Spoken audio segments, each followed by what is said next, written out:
votre vie devient plus riche quand votre révélation de Dieu devient plus intense. Votre vie chrétienne devient plus profonde quand votre révélation de Dieu s'élargit. Plus vous voyez Dieu tel qu'il est, plus vous montez en esprit.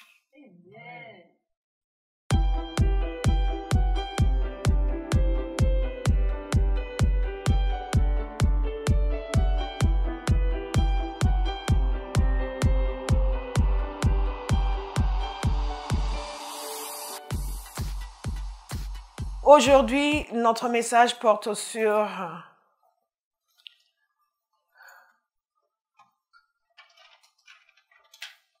le tabernacle, symbole de Jésus. Nous avons parlé du plan éternel de Dieu. Et une des raisons pour lesquelles nous devons être des accros de l'obéissance, c'est cette conscience que Dieu a un plan éternel qui nous dépasse. Que nous sommes entrés dans le monde pour participer à ce plan et un jour nous partirons, d'autres vont continuer. Qu'il y a des gens qui nous ont précédés. Ils ont fait leur part et ils sont partis. D'autres sont venus, ils ont fait leur part et ils sont partis. D'autres sont venus, ils ont fait leur part et ils sont partis. Et maintenant c'est notre tour, nous allons faire notre part et nous partirons. D'autres viendront après nous, si le Seigneur ne revient pas avant, ils feront leur part et ils partiront. Et chaque génération, chaque individu sera jugé sur la base de la correspondance entre la vie qu'il a vécue et le plan que Dieu avait prévu. Il ne sera pas jugé sur la base du confort qu'il a réussi à s'obtenir dans la vie, sur la base de la réussite qu'il a obtenue dans la vie, sur le plan de l'évaluation humaine. Il ne sera pas jugé sur la manière dont il a vécu sa vie, s'il a été cool, tranquille, s'il a visité tous les pays du monde. Tout cela n'a aucune importance dans l'éternité. Mais il sera jugé sur la base de la correspondance entre l'existence qu'il a menée et ce que le Père avait prévu. La correspondance entre son service pour Dieu et ce que Dieu voulait. Et l'utilité que sa vie a apporté au Seigneur. La contribution que sa vie a apportée au plan éternel de Dieu, à l'œuvre du règne de Dieu sur la terre, à l'établissement du règne de Dieu sur la terre, à la délivrance d'une génération, de sa génération. Nous sommes là, c'est provisoire, nous partirons. Mais Dieu a un plan éternel et nous devons trouver notre place et y rester, quelles que soient les circonstances humaines et naturelles. Parce que les circonstances humaines et naturelles passent et changent. Mais le plan immuable de Dieu, le plan éternel de Dieu est immuable. Il ne change pas. Il ne change pas. Il y a des hommes qui ont fait ce voyage avant nous et qui nous ont montré qu'il est possible d'être fidèle à Dieu. Il est possible de vivre sa vie suspendue aux lèvres de Dieu. Il est possible, en dépit des vicissitudes de l'existence humaine, de rester dans le plan de Dieu sans varier. C'est ce que je veux et que je crois pour chacun de nous. Amen. Amen. Mais nous devons le décider nous-mêmes. C'est une des raisons pour lesquelles nous faisons les prières telles que nous avons fait vendredi soir, où nous disons, je ne vais pas aimer ce que tu détestes. Et je ne vais pas détester ce que tu aimes. Je choisis. Pas seulement, Seigneur, aide-moi, parce que vraiment, si cette tentation est tellement que non, je refuse d'aimer ce que tu n'aimes pas, Seigneur. Je refuse de vouloir ce que tu ne veux pas. Non, j'exerce l'autorité sur ma volonté, sur mes désirs, sur mon corps, sur mon âme. Je refuse d'aimer ce que tu détestes. Souvent, des gens qui disent, mais je ne sais pas, c'est plus fort que moi. Non, rien n'est plus fort que vous. Oh, la pression peut être grande et énorme et nous savons comment fonctionnent les puissances des ténèbres et les principautés. Nous savons comment ces forces fonctionnent, mais nous savons aussi que nous avons bu d'un esprit qui s'appelle l'esprit de l'Éternel.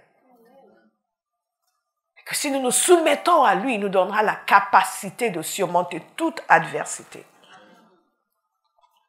Et dans cette partie du plan de Dieu, c'est le moment pour Dieu de demeurer avec son peuple, conformément à ce qu'il a voulu depuis le début. Il leur demande de construire un tabernacle. Nous avons étudié longuement comment cela s'est produit, les circonstances. Mais aujourd'hui, nous voulons voir, parce que nous parlons de ce plan éternel de Dieu, que Dieu a des projets que nous ne comprenons pas. Il a quelque chose dans le cœur quand il nous confie une tâche que nous ne soupçonnons pas toujours. Il y a une chose qui sera produite de cette situation que nous n'imaginons même pas encore. Quand j'écoutais des témoignages, par exemple, quand j'écoutais le témoignage d'Olivier, de ce temps de prière, je n'imaginais pas que Dieu allait faire ce qu'il a fait dans sa vie. Quand j'ai demandé que nous remercions le Seigneur pour des choses précises, spécifiques qu'il a fait dans nos vies, je n'imaginais pas qu'il allait mettre dans le cœur de Olive comment bébé il l'a protégé. Et qu'Olivier allait transporter dans une nouvelle dimension d'action de grâce parce qu'il allait ouvrir ses yeux pour voir toutes ces situations où il l'a protégé. Et quand Dieu leur a demandé de construire le tabernacle, tout ce qu'ils voyaient, c'était que Dieu allait venir demeurer au milieu d'eux parce que c'est ce qu'il voulait, c'est ce qu'il a toujours voulu. Mais ils ne voyaient absolument pas du tout à quel point cela préfigurait la rédemption, la venue du Christ. Nous, de l'autre côté, maintenant, nous pouvons voir et nous pouvons nous en émerveiller, n'est-ce pas? L'Éternel dit à Moïse, le premier jour du premier mois, tu dresseras le tabernacle, la tente de la rencontre.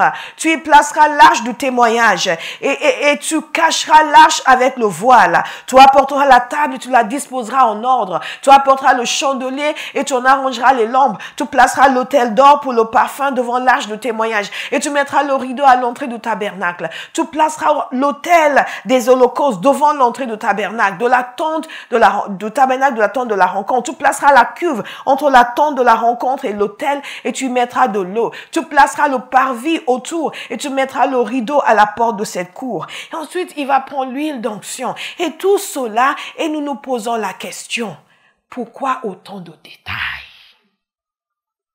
Pourquoi ne pas juste lui avoir dit, va construire quelque chose et là, je vais vous rencontrer? N'est-ce pas? Mais quand nous commençons à étudier, nous nous rendons compte à quel point ce tabernacle lui-même, aussi bien que différents éléments, préfigurait la personne du Christ. Mais Moïse ne le savait pas. Betsalil ne le savait pas. Oholiab ne le savait pas. Tous ces artisans ne le savaient pas. Bien aimés, nous devons avoir beaucoup d'humilité parce que Dieu sait des choses que nous ne savons pas. Et quand nous sommes convaincus de tout savoir, nous avons tout analysé. Oui, c'est ça ce que je vais faire. C'est ça ce que je fais. Rappelez-vous que vous êtes fait par un créateur qui sait ce que vous ne savez pas. Thank you, Jesus. Hallelujah. Cela nous amène à beaucoup de soumission et beaucoup d'obéissance. Je vais juste vous donner quelques points ce matin. Au verset 16, il nous dit ceci, Moïse se conforma à tout ce que l'Éternel lui avait ordonné. Heureusement, c'est exactement ainsi qu'il agit. Et ce que nous avons vu l'autre jour, c'est que après qu'il se soit conformé, la nuée de l'Éternel est venue et a envahi la tente de la rencontre et la gloire de l'Éternel a rempli le tabernacle. Et Moïse ne pouvait pas entrer dans la tente de la rencontre parce que la nuée restait dessus et que la gloire de l'Éternel remplissait le tabernacle.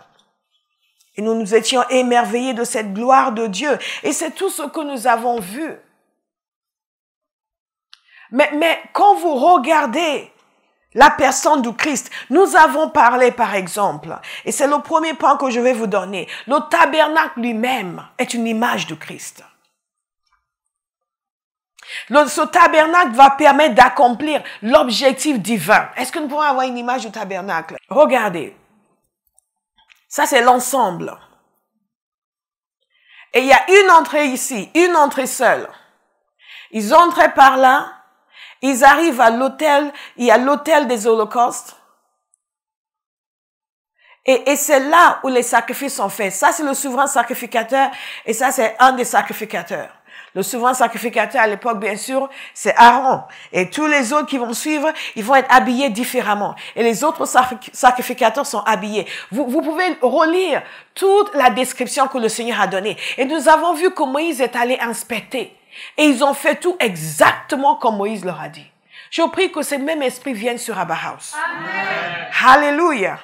Où nous allons faire les choses exactement comme il nous est dit. Et que nous allons pouvoir présenter au Seigneur la tâche qu'il nous a donnée. Seigneur, voilà, nous avons fait conformément à ce que tu as dit. Donc, je voulais que vous ayez l'image pour que vous ne soyez pas perdus, que vous puissiez voir à quoi ressemble chaque élément. Donc, le tabernacle lui-même est l'image de Christ. Pourquoi? Je vous ai expliqué que dans Jean chapitre 1, il est question de Jésus et il nous a dit le concernant, et la parole s'est faite homme, elle a habité parmi eux. Littéralement, ce mot, c'est qu'elle a érigé sa tente.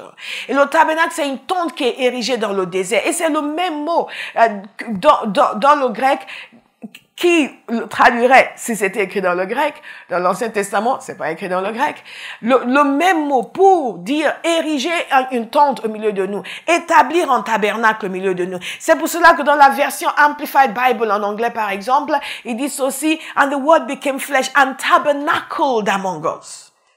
A posé son tabernacle au milieu de nous. Pour parler de Jésus. Une correspondance. Qu'est-ce qui s'est passé lorsque la naissance de Jésus a été annoncée? La Vierge sera enceinte et mettra au monde un fils. Et Matthieu 1, 23. Et on l'appellera Emmanuel. Ce qui signifie Dieu avec nous. Toujours cette continuation du désir de Dieu d'être avec son peuple. Et à la fin, lorsque la nouvelle Jérusalem va venir, c'est exactement le même mot qui a été utilisé dans Apocalypse pour dire que Dieu va habiter parmi les humains. Notez le Apocalypse 21. Thank you, Jesus. Du verset 1 au verset 3. Puis je vis un nouveau ciel et une nouvelle terre, car le premier ciel et la première terre avaient disparu, et la mer n'existait plus. Je vis descendre du ciel, d'auprès de Dieu, la ville sainte, la nouvelle Jérusalem, préparée comme une mariée qui s'est faite belle pour son époux. J'entendis une voix forte venant du ciel qui disait, voici le tabernacle de Dieu parmi les hommes. Il habitera avec eux. Ils seront son peuple, et Dieu lui-même sera avec eux. Il sera leur Dieu. C'est tout ce que Dieu a toujours voulu. Demeurer avec nous. Être avec nous.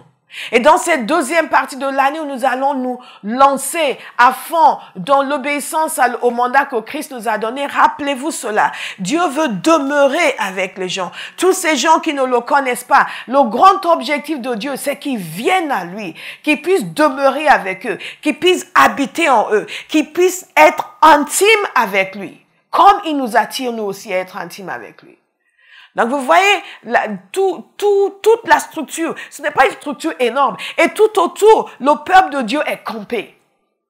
J'ai une autre image quelque part qui montre où les différentes tribus étaient campées. Et ils pouvaient donc voir la gloire de Dieu au milieu d'eux. Abba House, nous allons vivre en continu la gloire de Dieu. Amen. Nous allons vivre en continu la gloire de Dieu. Amen. Alléluia. Maintenant, regardez. Je vous ai dit qu'il y a une seule entrée, n'est-ce pas? Une seule entrée. Pour pénétrer dans ce lieu où Dieu demeure avec sa présence, il y a une seule entrée, pas d'issue de secours. Il y a une seule entrée, une seule voie. Qui est la seule entrée? Qui est la seule voie? Qui est le seul chemin? Qui est la seule porte? Jésus le dit lui-même, je suis la porte. Oh, Jesus is wonderful. Est-ce que vous le croyez? Amen. Jésus dit, Jean 14, 6, c'est moi qui suis le chemin, la vérité et la vie. On ne vient au Père qu'en passant par moi. Jean 19, c'est moi qui suis la porte. Si quelqu'un entre par moi, il sera sauvé. C'est moi qui suis la porte. Et le seul chemin, la seule voie, là, il y a un seul chemin pour entrer dans le tabernacle. Et ce chemin, c'est par Jésus. Dans la nouvelle alliance, c'est par Jésus que nous venons, nous entrons, nous pouvons connaître Dieu. Vous voyez, la première chose qu'il voit, c'est l'autel. C'est l'autel des holocaustes, mais ce n'est pas là où les sacrificateurs se dirigent en premier. Ils se dirigent en premier vers la cuve. Vous voyez cette cuve qui est là, la cuve en bronze? Ils se dirigent en premier vers la cuve en bronze. Qu'est-ce qu'ils vont faire quand ils se dirigent vers la cuve en bronze? Ils vont se laver les mains et ils vont se laver les pieds. Ils vont se purifier. Parce que personne ne peut s'approcher d'un Dieu saint sans se purifier. C'est ça la cuve en bronze qui se trouve ici. Ils vont se laver les mains et ils vont se purifier. Qu'est-ce que la parole de Dieu nous dit? Dans la Nouvelle Alliance, quelle est la correspondance que nous voyons? La parole de Dieu nous parle de la purification par l'eau de la parole. La parole de Dieu nous parle du fait que nous, il nous dit ceci, Christ a aimé l'Église, il s'est donné lui-même pour elle, afin de la conduire à la sainteté après l'avoir purifiée et lavée par l'eau de la parole. Après l'avoir purifiée et lavée par l'eau de la parole. Tout préfigure l'action du Christ, la personne du Christ et l'action du Christ. Il nous lave, il nous purifie. J'ai aussi un passage pour vous dans Tite chapitre 3, je vais commencer au verset 5. Il nous a sauvés. Et il ne l'a pas fait à cause des actes de justice que nous aurions pu accomplir, mais conformément à sa compassion, à travers le bain de la nouvelle naissance. Cette notion de lavage, de purification, la nécessité de se laver avant de s'approcher de Dieu est une notion qui est reprise dans le Nouveau Testament. Mais cette fois-ci, c'est par la nouvelle naissance que nous sommes lavés. C'est le bain de la nouvelle naissance, la purification par l'eau de la parole de Dieu. Les principes de Dieu restent les mêmes, mais les moyens sont différents. Et sous l'ancienne alliance, parce que le Christ n'était pas encore venu, il y avait des formes et des similitudes, des types. Mais quand le Christ est venu, il est devenu l'accomplissement de toutes ces choses. Alléluia.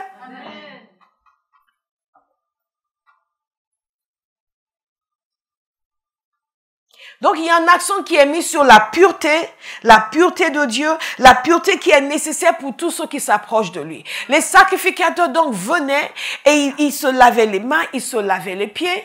Nous avons constamment besoin de nous laver les mains et les pieds parce que nous vivons dans un monde qui est souillé. Nous vivons dans un monde où nous pouvons facilement nous souiller. Il vous suffit de marcher dans la rue, la quantité de choses qui peuvent vous souiller en une seule journée. Mais qu'est-ce que nous faisons? Nous n'avons pas de cuve en bronze où nous allons nous laver les mains et les pieds. Par contre, nous avons la parole de Dieu. Amen. Nous nous lavons constamment avec l'eau de la parole de Dieu. Nous la méditons en continu. Nous la chérissons en continu. Nous la laissons nettoyer nos pensées, nettoyer notre imagination, nettoyer nos désirs. Alléluia. La cuve en bronze. Et après avoir s'être lavé les mains, ils vont ensuite procéder à l'autel des holocaustes. Maintenant, l'autel des holocaustes, c'est au cœur même de ce qui va leur permettre d'avoir cette relation avec Dieu. Pourquoi? Parce que c'est là où les sacrifices sont faits. Est-ce que nous pouvons avoir le... Voilà. Et pourquoi vous avez le feu? Parce qu'une des injonctions que Dieu a données, c'est que le feu doit brûler en continu. Ce feu ne doit jamais s'éteindre. Et chaque jour, ils amenaient des sacrifices. Tous les jours, des sacrifices. Et ce feu doit continuer, ne doit jamais s'éteindre. Maintenant, imaginez. Parce que le tabernacle est portatif. Ils sont censés le transporter. Quand ils se déplacent, ils remballent tout et ils transportent. Mais Dieu demande que ce feu continue de brûler. Ce qui veut dire que même pendant le transport, il doit continuer de brûler. Pour tous ceux qui pensent que oui, c'est compliqué de servir le Seigneur, ce que vous dites n'est pas évident, pensez à ce que les gens ont fait avant nous. Et le sens de privilège qu'ils ont eu en le faisant. Le sens d'honneur qu'ils ont eu en le faisant. Parce que Dieu les a mis à part pour porter, pour transporter, pour toucher tous ces objets sacrés. Ils devaient le transporter et le feu ne devait jamais s'éteindre. Et ils venaient donc avec leurs sacrifices. Il y a des spécifications pour les sacrifices qui devaient être apportés. N'allons pas entrer dans le détail, allez lire Lévitique, c'est agréable. Et ils amenaient donc le sacrifice ici et après s'être purifié, bien entendu, tout en processus pour le sacrifice. Mais je vais vous lire quelques passages. Lévitique 17, verset 11. Et ceci est capital pour que nous comprenions la grâce dont nous avons bénéficié en Christ. Lévitique 17, verset 11 nous dit ceci. En effet, la vie d'un être est dans le sang. Je vous l'ai donné sur l'autel afin qu'il serve d'expiation pour vos âmes. Car c'est par la vie que le sang fait l'expiation. Lévitique 9, verset 22 nous dit ceci. Aaron leva ses mains vers le peuple et le bénit. Quelque chose d'extraordinaire va se passer dans ce passage. J'ai enseigné dessus il y a peut-être 1 ou 2 ans. Quelque chose d'extraordinaire va se passer. Moïse et Aaron entraient dans la... Aaron leva ses mains vers le peuple et le bénit.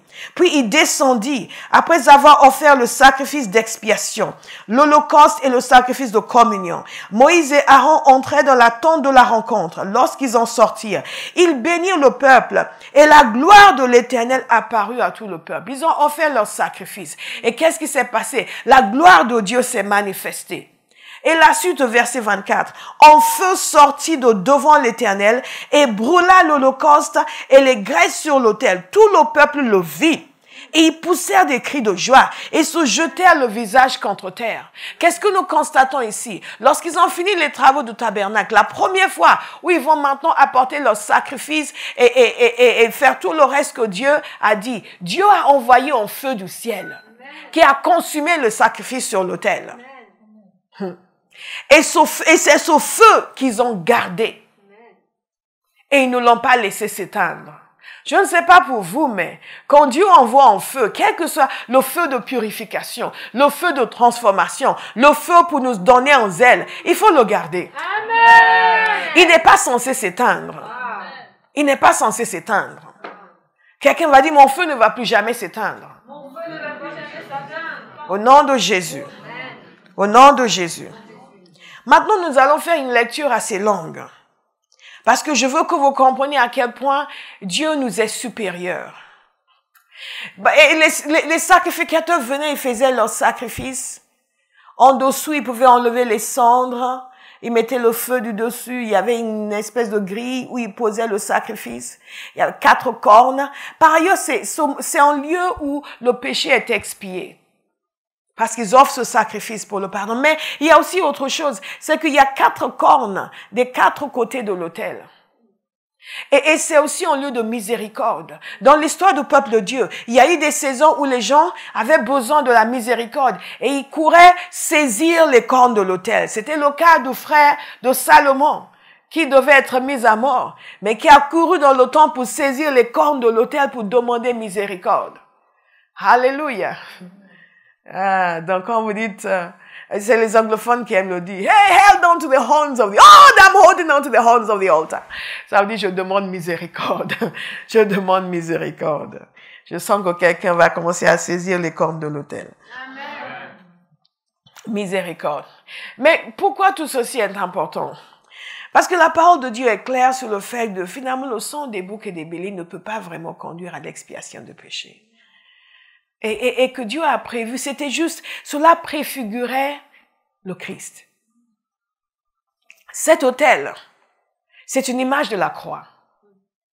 Et l'animal qui était sacrifié, c'est une image de Christ. Vous me suivez? Hébreux 10. C'est le symbole de la croix. L'animal qui était sacrifié, c'est le symbole de Christ. Et quand Dieu leur disait de faire tout cela, ils savaient ce que cela symbolisait. Mais eux ne savaient pas. Je veux encore vous encourager à obéir. Parce que nous ne savons pas tout. Quand le Seigneur vous arrête dans la rue pour parler avec quelqu'un, ne faites pas, ah oui, mais Seigneur, bon, la tête qu'il a, c'est le genre de personne qui risque de me regarder de travers. Cela disparaît pour toujours. Pour toujours. Pour toujours. Nous devons une soumission absolue au Seigneur. Le fait que Christ soit venu vers nous, que Dieu est avec nous, n'est pas une raison pour un excès de familiarité. Malheureusement, beaucoup de chrétiens sont trop familiers dans leur relation avec le Seigneur. La révérence a disparu, la crainte a disparu, l'honneur a disparu et l'obéissance aussi a pris le large. Par conséquent, nous faisons face à des résistances en continu dans nos vies. Mais quand nous méditons sur ces choses et nous voyons la préscience de Dieu, la sagesse de Dieu, la connaissance que Dieu possède, l'omniscience de Dieu, nous commençons à nous sentir bien petits et à être reconnaissants. Vous imaginez pendant combien de siècles les sacrificateurs entraient et faisaient ce qu'ils avaient à faire. Quand ils sont arrivés enfin sur la terre, ils ont posé le tabernacle et resté à un endroit précis.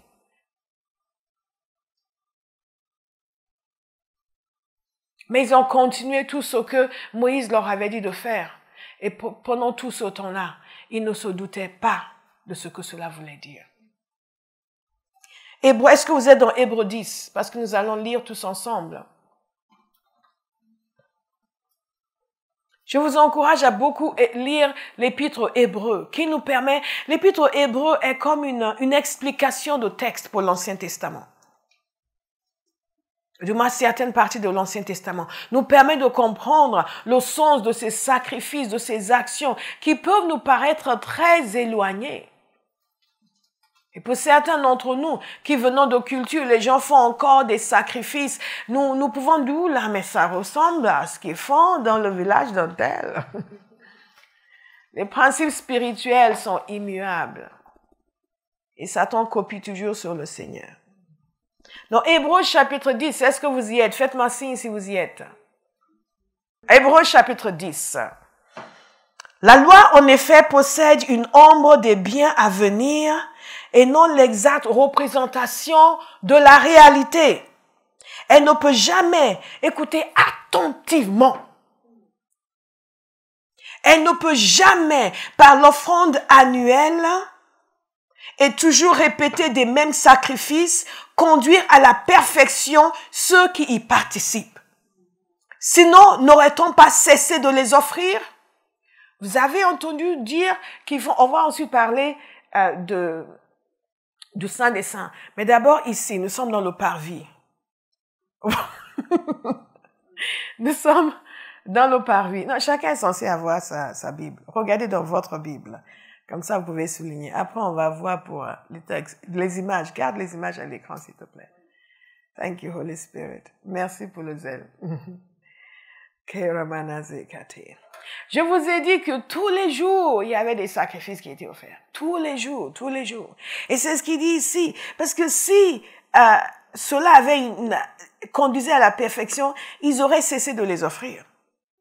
N'est-ce pas? Maintenant, suivant. Sinon, n'aurait-on pas cessé de les offrir? Ceux qui rendent ce culte, purifiés une fois pour toutes, n'auraient en effet plus du tout conscience de leurs péchés. Mais en réalité, le souvenir des péchés est rappelé chaque année par ces sacrifices. Car il est impossible, écoutez attentivement, il est impossible que le sang de taureau et de bouc enlève les péchés. Amen. Donc, mais pourquoi donc Dieu leur a dit de faire ça, si ça n'enlève pas le péché? Parce que ça préfigure le sacrifice de Christ. Et il leur faisait crédit d'avance. C'est pourquoi, en entrant dans le monde, Christ dit, « Tu n'as voulu ni sacrifice ni offrande, mais tu m'as formé encore. Tu n'as accepté ni holocauste ni sacrifice pour le péché. Alors j'ai dit, me voici, je viens. Dans le rouleau du livre, il est écrit à mon sujet, pour faire, ô Dieu, ta volonté. » Il a d'abord dit, tu n'as voulu et tu n'as accepté ni sacrifice, ni offrande, ni holocauste, ni sacrifice pour le péché, qui sont pourtant offerts conformément à la loi. Et ensuite, il a déclaré, me voici, je viens, ô Dieu, pour faire ta volonté. Il abolit ainsi le premier culte pour établir le second. Et c'est en raison de cette volonté que nous avons été rendus saints par l'offrande du corps de Jésus-Christ une fois pour toutes. Vous suivez? L'offrande du corps de Jésus-Christ une fois pour toutes. Donc, à la place de l'animal qui était posé sur cet autel, maintenant, c'est Jésus qui est cloué à la croix. Amen. Et c'est tout ça que le Père avait en tête. Et c'est ce qui était symbolisé et préfiguré. C'est pour cela qu'il y avait autant de détails. Ne pensez pas que vous pouvez faire n'importe quoi, n'importe comment et c'est pas grave. Tout est important. Dans votre vie, tout est important. Beaucoup de chrétiens vivent une vie tolérée par le Seigneur, pas mandatée par le Seigneur. Et c'est pour cela que vous ne pouvez pas faire l'économie de la voix du Saint-Esprit. Pour entendre ce que Dieu dit, savoir ce que Dieu dit, savoir comment Dieu conduit. Parce que quelque chose peut paraître extraordinaire, mais ce n'est pas ce que Dieu veut. Il est très précis dans ce qu'il veut, très précis dans sa volonté, très précis dans son plan pour votre vie. Il n'est pas en train d'improviser. Tiens, écoute, puisque c'est comme ça, je sais pas, peut-être, qu'est-ce que tu penses, toi? Oui, Seigneur, je pense que, ah bon, tu penses, mais je sais pas, moi. Eh bon, on va réfléchir, moi aussi je vais voir. Mais tu vois de ton côté, moi je vais voir de mon côté, et après on va voir comment on va sortir de cette affaire, parce que même moi, ça me dépasse.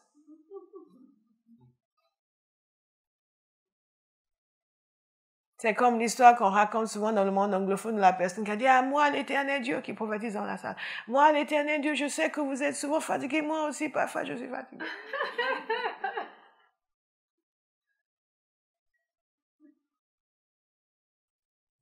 Donc, nous pensons que nous allons donc venir donc voir Seigneur. Moi, j'ai réfléchi, voilà ce que je pense. Et toi, qu'est-ce que tu penses? Oh, écoute, on va faire comme tu veux. Comme tu l'as dit, là, c'est pas mal, hein. Bon, on verra. Écoute, tu fais ça, on verra. Non. Il nous a tissés dans les reins de notre mère. Il sait exactement ce qu'il veut. Et quand nous voyons l'omniscience de Dieu, on ne veut même pas venir lui faire des propositions. Et Seigneur, au fait, moi je pense que, au nom de Jésus, c'est bon. Parfois nos prières, c'est une tentative de convaincre le Seigneur que notre voie est la meilleure. Mais quand vous avez la révélation de son omniscience, et je prie que tout ce que nous allons voir sur la correspondance entre Jésus et le tabernacle nous permette d'avoir une crainte réelle de Dieu, une compréhension de son omniscience, de sa préscience et de sa capacité d'accomplir tout ce qu'il veut contre vents et marées. Il a prévu cela depuis le début. Il a symbolisé dans le tabernacle et il l'a accompli. En dépit de tout ce qui s'est levé contre, il a accompli. Si Dieu a pu achever notre salut en Christ, il peut achever tous ses plans pour votre vie, quelles que soient les circonstances adverses. Nous avons juste besoin de méditer sur ces choses. Méditer longuement au point où la foi va se lever dans notre cœur. Amen. Et nous allons chercher des géants à abattre au lieu de chercher un endroit où nous cacher. Amen.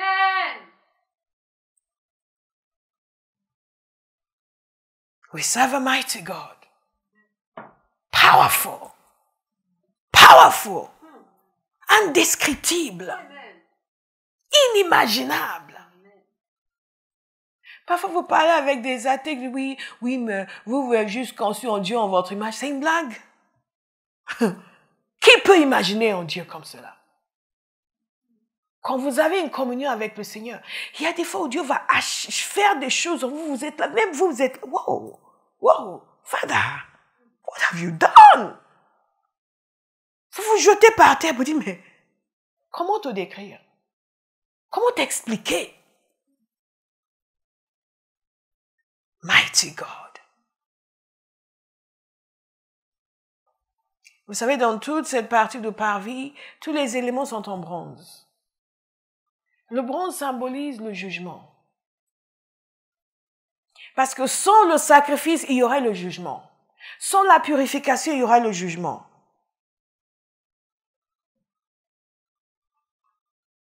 Et ici, tout ce que l'on sent, c'est le péché, la conscience du péché, la nécessité d'un sacrifice, la nécessité de faire quelque chose pour être pardonné.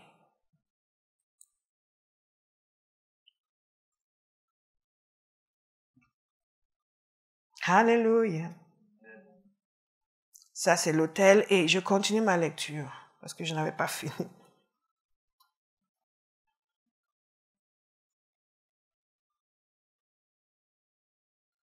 l'offrande au corps de Jésus-Christ, une fois pour toutes. Tout prêtre se tient chaque jour debout pour faire le service. C'est ce que nous avons dit. Chaque jour, debout pour faire le service et offrir fréquemment les mêmes sacrifices qui ne peuvent jamais enlever les péchés. Tandis que Christ, après avoir offert un seul sacrifice pour les péchés, s'est assis pour toujours à la droite de Dieu. Il attend désormais que ses ennemis soient réduits à lui servir de marchepied. En effet, par une seule offrande, il a conduit à la perfection pour toujours ceux qu'il rend saints. Ceux-là, c'est des gens comme moi. Il nous donne un accès au Père. Il nous donne accès à la sanctification. Il nous donne accès à la purification. Nous avons, nous aussi, notre cuve de bronze où nous pouvons nous purifier. Nous avons la croix. Nous avons le sang qui a été versé. J'avais un passage pour vous ici. Je pense que je l'ai enlevé. Non, je ne l'ai pas enlevé. Tout est purifié par le sang. Sans effusion de sang, il n'y a pas de pardon de péché. Vous comprenez pourquoi il fallait que Jésus-Christ meure à la croix? Pourquoi il fallait que son sang soit versé? Je vais vous lire quelques versets sur le sang. Lorsque je vous ai enseigné sur l'autorité du chrétien, il faut que vous compreniez que tout ça n'est pas gratuit. Ça, où est le cuve? L'autel. Rapidité, anointing for speed. Ça, c'est la raison pour laquelle nous pouvons exercer l'autorité. La croix, le sang qui a été versé. Sur l'ancienne alliance, il n'avait pas cela. Parce qu'il fallait renouveler constamment ses sacrifices. Tous les jours. Mais Jésus l'a fait une fois pour toutes. Amen. La seule chose que nous avons besoin de faire, c'est constamment nous purifier. Par l'eau de la parole. Nous sanctifier dans sa présence, marcher dans la droiture avec lui. Et nous pouvons bénéficier du sacrifice qui a été mis sur l'autel, sa vie. Son sang qui a été versé. Vous allez voir l'importance du sang, parce que peut-être la semaine prochaine, on ne va pas y arriver aujourd'hui. On va voir comment ensuite ils prennent ce sang et une fois par an, ils vont maintenant aller dans le Saint des Saints, le souverain sacrificateur, lui seul, pour maintenant verser ce sang. Et c'est ce que Jésus a fait avec son sang à lui. Maintenant, n'oubliez pas que Moïse devait construire selon le modèle qui est aux cieux. Il y a un tabernacle au ciel.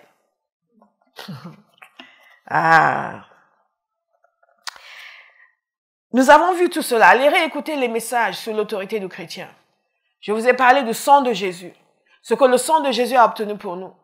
Ce qu'il faisait ici, il sacrifiait les animaux. Jésus a fait à la croix, il s'est sacrifié. Et son sang qui a été versé, parce que le sang de l'animal était versé. Sans effusion de sang, il n'y a pas de pardon de péché.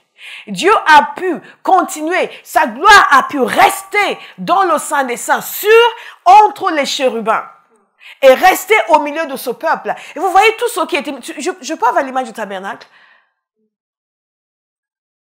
Quelqu'un va remercier le Seigneur Jésus. Quelqu'un va le remercier pour la croix. Vous voyez, le peuple ne pouvait absolument pas pénétrer ici. Vous voyez? Il ne pouvait pas pénétrer ici. Ici, il n'y a que les sacrificateurs. Le peuple est tout autour. Il ne pouvait pas pénétrer ici. Encore moins pénétrer à l'intérieur de la tente. À l'intérieur, là, vous allez voir le lieu saint, ensuite le lieu très saint. Nous allons y arriver. Il ne pouvait absolument pas s'y approcher. Pourquoi? Parce que le bronze était là, le péché était omniprésent. Et le jugement était possible. Mais avec Jésus. Avec Jésus. Avec Jésus. Le sang de Jésus, qu'est-ce que le sang de Jésus a obtenu pour nous? Dans ce passage de Hébreux 10, il nous dit, ils offraient ces sacrifices conformément à la loi. Vous allez lire dans Lévitique, Dieu leur a dit exactement comment faire. Mais ça ne suffisait pas. Et Dieu savait que ça ne suffisait pas, mais il acceptait cela en attendant que son fils vienne, parce qu'il savait que son fils lui allait offrir son sang. Et ça allait suffire. Donc, à chaque fois qu'ils faisaient leur sacrifice, Dieu voyait d'avance le sacrifice de son Fils. Eux ne voyaient rien. Mais Dieu voyait. Notez ces différents points. Qu'est-ce que le sang de Jésus a obtenu pour nous?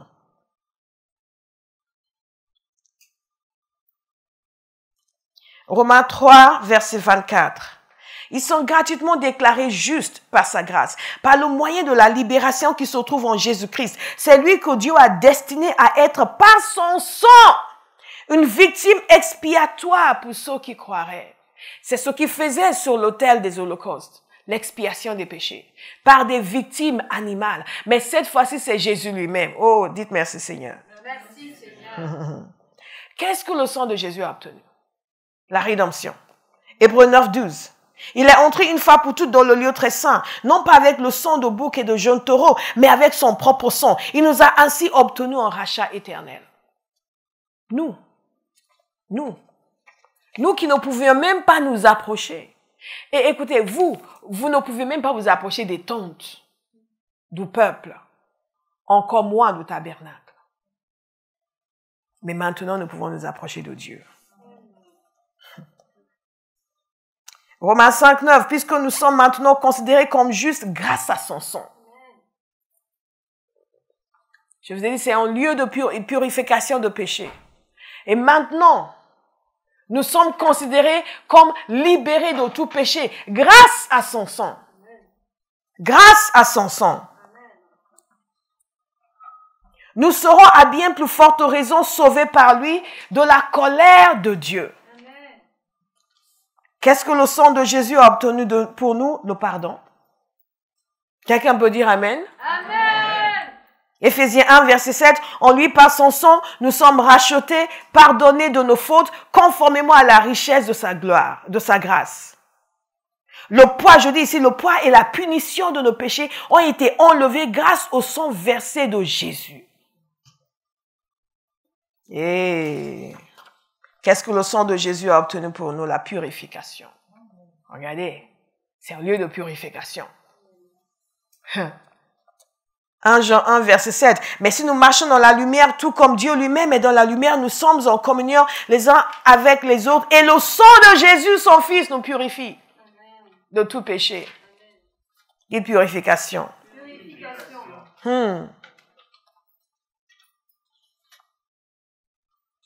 Et sans cette purification, nous ne pouvons pas jouir d'une bonne relation avec le Père. Nous ne pouvons pas exercer l'autorité sur les forces des ténèbres. Qu'est-ce que le sang de Jésus a obtenu pour nous? La sanctification. Tout cela, le sang des taureaux et des boucs, des béliers, ne pouvaient pas l'obtenir.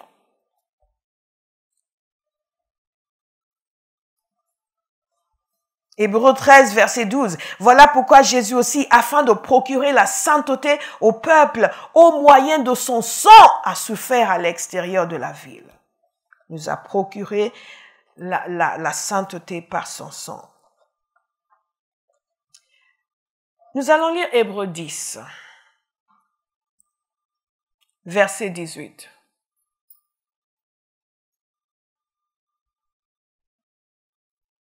Il nous dit ceci, ainsi frères et sœurs, nous avons par le sang de Jésus l'assurance d'un libre accès au sanctuaire. C'est ce que je vous disais tout à l'heure, qu'on ne pouvait pas s'approcher du tabernacle. On ne pouvait pas s'approcher de la tente. On ne pouvait pas s'approcher de l'autel des sacrifices, ni de la cuve en bronze, encore moins du lieu saint et surtout pas du lieu très saint. Mais regardez, c'est là où nous avons l'assurance d'un libre accès. Ouf, je vais vous lire le reste de ce passage plus tard. Est-ce que j'ai encore un point ici? Qu'est-ce que le sang de Jésus a obtenu pour nous? La réconciliation. Il a voulu par Christ tout réconcilier avec lui-même, aussi bien ce qui est sur la terre que ce qui est dans le ciel, en faisant la paix à travers lui par son sang versé sur la croix. C'est tout ça que le Père avait en tête quand il leur a dit, vous construirez un tabernacle. Vous construirez un autel. Quand il donnait toutes les instructions sur la manière dont les sacrifices allaient être faits chaque jour, c'est tout ça que le Père avait dans son cœur. tout ce que, un jour, le sang de son Fils allait procurer pour l'humanité. Et ce système était mis en place pour préparer le peuple et pour suppléer en attendant que le Christ vienne. Et est-ce que Dieu n'est pas merveilleux? Qu'est-ce que le sang de Jésus a obtenu pour nous? La vie éternelle. Et tout cela, la victoire. Et après, j'explique comment on applique le sang.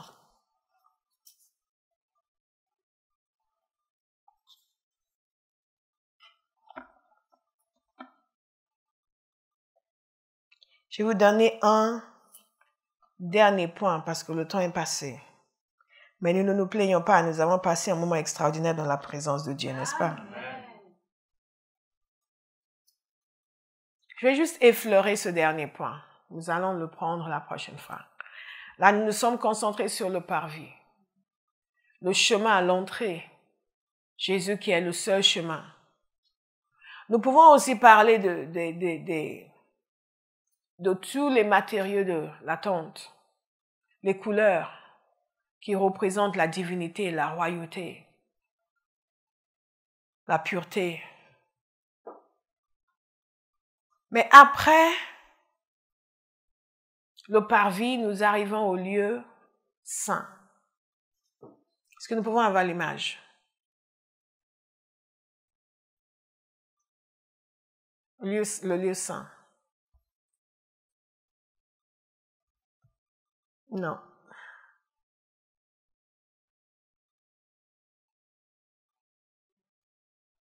Non. OK. La partie en bleu. Lorsque vous traversez, il y a 5 colonnes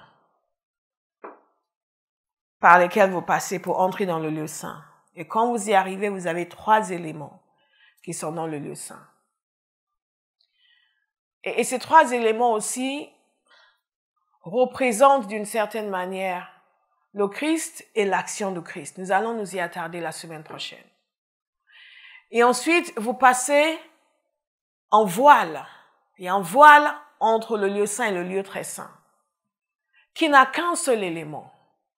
C'est le seul élément qu'il y a dans le lieu très saint, l'arche de l'alliance.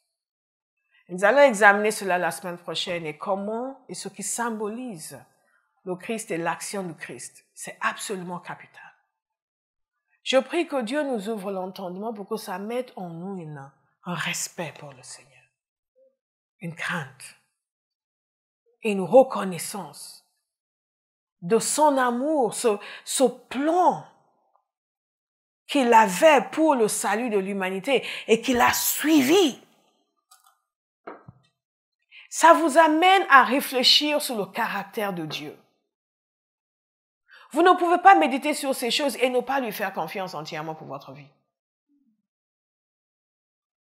La capacité d'exécuter à ce point, avec une telle précision, une telle exactitude, les projets qu'il a conçus avant même la fondation du monde, c'est quelque chose d'extraordinaire et d'exemplaire. L'arche de l'Alliance, et nous revenons dans le lieu très saint. Dans le lieu très saint, qu'est-ce que nous avons? Dans le lieu saint, qu'est-ce que nous avons? Pardon?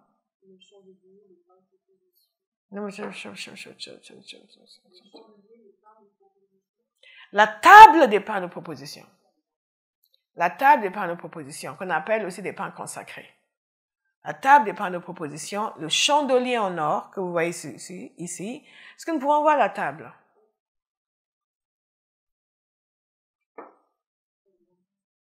Oui, ça c'est la table. Avec dessus du pain. 12 pour représenter les tribus d'Israël. Et ensuite, vous avez l'autel des parfums. Nous pouvons voir l'autel? Voilà, ça c'est l'autel des parfums qui est, cette fois-ci, pas en bronze, mais avec un plaquage d'or. En bois d'acacia avec de l'or. L'autre, c'était en bois d'acacia, mais avec du bronze. L'autel des holocaustes. Nous ne sommes plus ici dans le jugement. Maintenant, nous sommes entrés dans une autre phase. Et c'est l'autel des parfums. Vous avez le chandelier en or, vous avez la table des pains de proposition. Le chandelier en or est face à la table des pains de proposition. Et aussi, vous avez de ce côté-là, il y a quelques discussions sur l'endroit où il doit se trouver vraiment, l'autel des parfums. Et c'est en traversant le voile que vous entrez dans le lieu très saint. Le lieu très saint où le souverain sacrificateur est le seul être humain à pouvoir y entrer.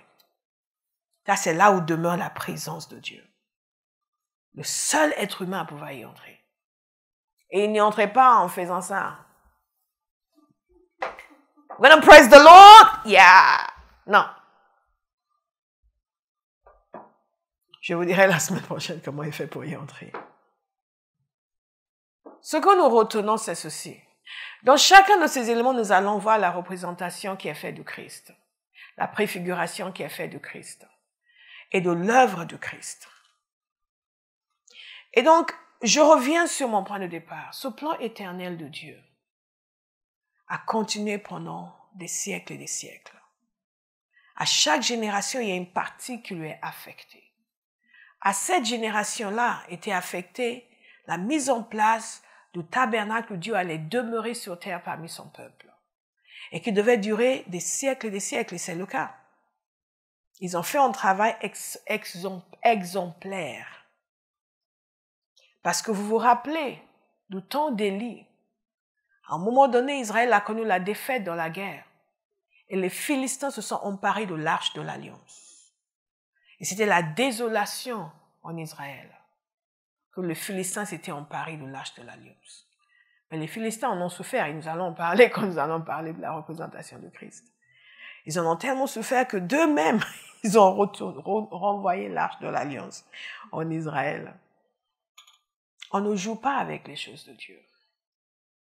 Beaucoup de chrétiens souffrent parce qu'ils jouent avec les choses de Dieu. Dieu n'est pas un Dieu ridicule. Il n'est pas comme les divinités des nations qui sont ridicules. Les divinités des nations sont ridicules. Qui sont ridicules, qui sont acariâtres, qui sont instables.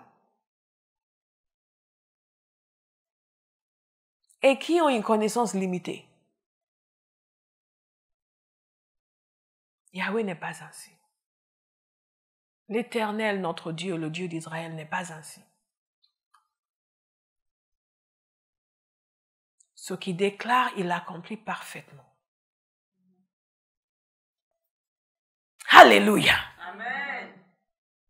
What a mighty God we serve. What a mighty God we serve. Angels bow before him. Heaven and earth adore him. What a mighty God we serve. Bien-aimés, je vous invite à réécouter ce message et à méditer sur la grandeur de Dieu. À méditer sur la sagesse de Dieu. À méditer sur l'omniscience de Dieu. Et à commencer à demander au Seigneur d'apporter la lumière dans votre cœur concernant vos relations avec lui. Et là où vous devez le laisser diriger parfaitement, totalement, dans la conscience de l'immensité de ses projets, de l'excellence de sa pensée et de la perfection de ses voies. Je ne veux pas que Dieu fasse ce que je veux vouloir ce qu'il veut et je veux faire ce qu'il veut.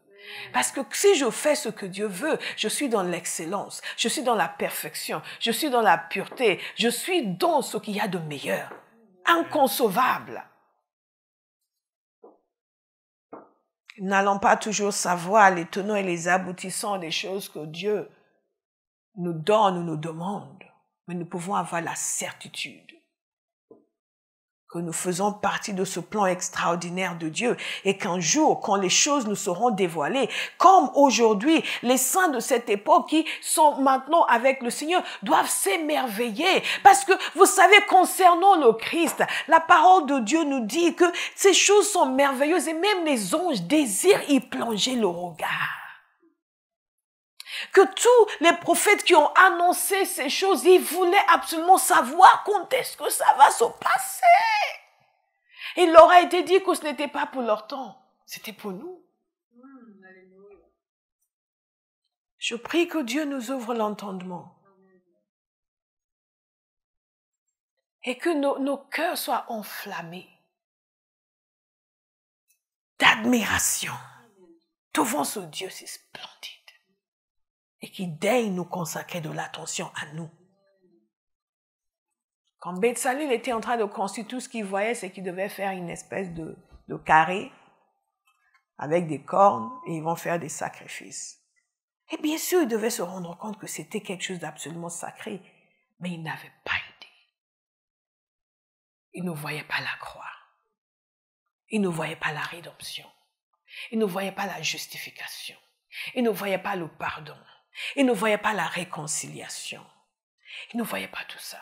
Il ne voyait pas un libre accès au sanctuaire. Personne n'aurait pu concevoir qu'un jour, le voile allait se déchirer et que n'importe quelle personne pourrait se présenter devant Dieu et connaître sa présence comme la grâce que nous avons vécue ce matin, d'entrer dans sa... Nous étions dans le Saint des Saints ce matin. Pendant ce temps extraordinaire d'adoration. Comme si Dieu voulait nous faire une démonstration.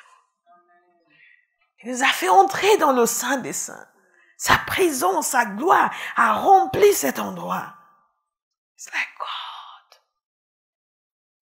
Et tout ça, parce qu'au lieu du sang des boucs et des béliers sur l'autel des holocaustes, le corps de Jésus a été pendu à la croix et son sang a été versé. Le tabernacle en représentation de Christ, de par sa nature même, de par ses fonctions, nous allons nous lever pour remercier le Seigneur.